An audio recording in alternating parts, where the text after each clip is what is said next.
আমার এই জীবন আমি রাখবো না, এই জীবনের কোনো মূল্য নেই। এই জীবন রেখে কি করবো? উপকার দাদা, তুমি আইছো আমার একটা উপকার করে দিবা। কেন ভাইটি তোর কি হয়েছে? উপকার দাদা, তোমার অত কিছু শুনতে হবে না।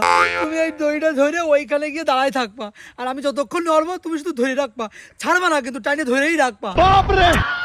এই ভাইটি তুই এইটুক পয়সা মরার জন্য তো উঠে পড়ে লাগিস কেন? তুমি করলো না, আমার এই বয়স 23 বছর পার হলো, এখনো একটা গার্লফ্রেন্ড বানাতে পারলাম না। তুমি বল তাহলে আমার এই জীবনটা আমি কি করবো? আর এদিকে জব্দ কাকা চল তরমুজ, ও প্রত্যেক পুজোতে পুজোতে নতুন নতুন সুন্দর সুন্দর মেয়ে পাঠায়, ঘুরতেও নিয়ে যায়। সেদিনকে কাঁটা বাগান নিয়ে গেছে, তারপরে ওই বসিরান ঘোষ বাড়িও নিয়ে গেছে। আর তোমারে কি কবো ঘন্টাটা, 2 দিন আমাকে তেঁতুলিয়া মহাশ্মশানেও নিয়ে গেছে। ওরে আমি কইলাম একটা গার্লফ্রেন্ড বানাই দিতি, তা আমারে দিনে।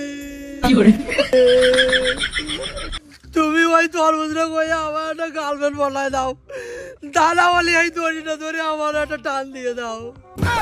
ওরে পাগল রে, তুই একটা গার্লফ্রেন্ডের জন্য মরতেছিস? আরে আমারে কবি তো হিরাম তোরা সাইডে ভাস্তায় ফটাই দিতে পারি। চল পাগল ছাগল চল, মেয়ে নিয়ে আমি পারি নিয়ে। ও মা গড! ওখান দাদা তুমি সত্যি দিবানে?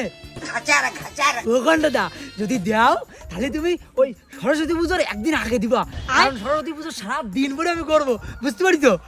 ওখান দাদা তুমি না জম্বের ভালো। পাগল আমি কইছি তো দিবানি, যা বাড়িতে স্নান করে দুটো খাই গিয়ে। দাদা তুমি সত্যি কথাই কইছো, আমি এই গার্মেন্টের চিন্তায় 4 দিন ভাত খাই রে। দাদা তাহলে আমি ভাত খাই আসি। ওরে বাপরে, এই আমার বাবার খাজুর গাছ কাটা দড়ি, না নিয়ে গেলে বাড়ি হবে না। আহ কি বেদনা! ও ভাই রে ভাই, পুজোর বারাত তো ঘন্টা দ্বারা বুঝে পাচ্ছি রে, ও ঘরে কিন্তু ঘরে ওরা ভালো বাড়ি হলে ভালো। না তুই ওই ঘন্টা ধরে দিয়েছি। বাপরে ঘন্টাটা আবার তোর আবার কি দিছে? তুই কইস না আন্টি না, ওই ঘন্টাটা আমার জীবন নিয়ে চিনে মিলে গেলিছে। ও যে এইরকম আরামদাদ আমি জানতাম না, ওরা আমি পালি ওরে মেরি বেলাই তো ভাগতো। হ্যাঁ তোর জীবন নিয়ে সিনেমিনি গেলিছে, তা তোর জীবন ওর কাছে দিলি কেন? না শোন জানি কি হয়েছে, ঘন্টাটার সাথে দেখা হয়েছে। আমি বললাম কি ঘন্টাটা সরস্বতী পুজোর আগের দিন একটা গার্লফ্রেন্ড দেয় আমার খুঁজে, তাই সেই কথা মতো ঘন্টাটা আমার খুঁজে বসেছে। আর সরস্বতী পুজোর দিন ঘুরতে গেছি,